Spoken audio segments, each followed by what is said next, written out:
ইরানের সর্বোচ্চ নেতা আয়াতুল্লাহ আলী খামেনি নিহতের জেরে চরম প্রতিশোধ নিতে শুরু করেছে তেহরান।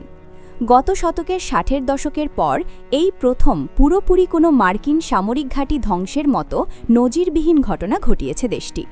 বাহরাইন ও কুয়েতে অবস্থিত মার্কিন ঘাঁটিতে ইরানের ব্যালিস্টিক মিসাইল ও ড্রোন হামলায় অন্তত ৬ মার্কিন সেনা নিহত হয়েছেন এবং ঘাঁটির ব্যাপক ক্ষয়ক্ষতি হয়েছে।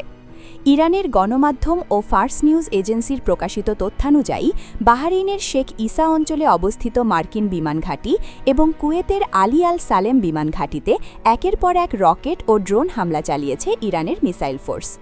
হামলায় ঘাঁটিগুলোর কমান্ড ও স্টাফ বিল্ডিং পুরোপুরি ধ্বংস হয়ে গেছে এবং জ্বালানি ট্যাঙ্কে ভয়াবহ বিস্ফোরণের সৃষ্টি হয়েছে। এছাড়া ইরানি নৌ ও স্থলবাহিনীর ক্ষেপণাস্ত্র ইউনিট ১৫টি ক্রুজ মিসাইল ব্যবহার করে উত্তর ভারত মহাসাগরে থাকা শত্রু জাহাজকেও লক্ষ্যবস্তু করেছে। মার্কিন সেন্ট্রাল কমান্ড সেন্টকম এই হামলায় অন্তত ৬ জন মার্কিন সেনা নিহতের বিষয়টি নিশ্চিত করেছে।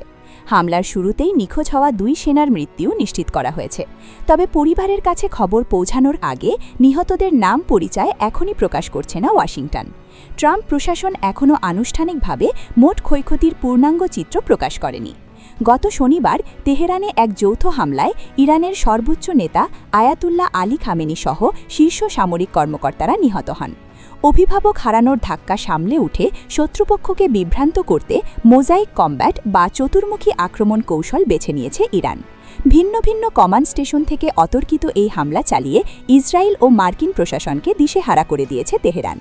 যুদ্ধের চতুর্থ দিনে এসে এই সংঘাত এখন পুরো মধ্যপ্রাচ্যকে এক ভয়ঙ্কর রণক্ষেত্রে পরিণত করেছে।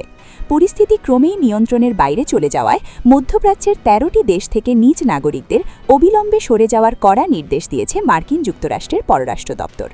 এই সতর্কতা তালিকায় রয়েছে বাহরাইন, মিশর, Iraq, Israel, Jordan, Kuwait, Lebanon, Oman, Qatar, সৌদি আরব, সিরিয়া, সংযুক্ত আরব আমিরাত এবং ইয়েমেন।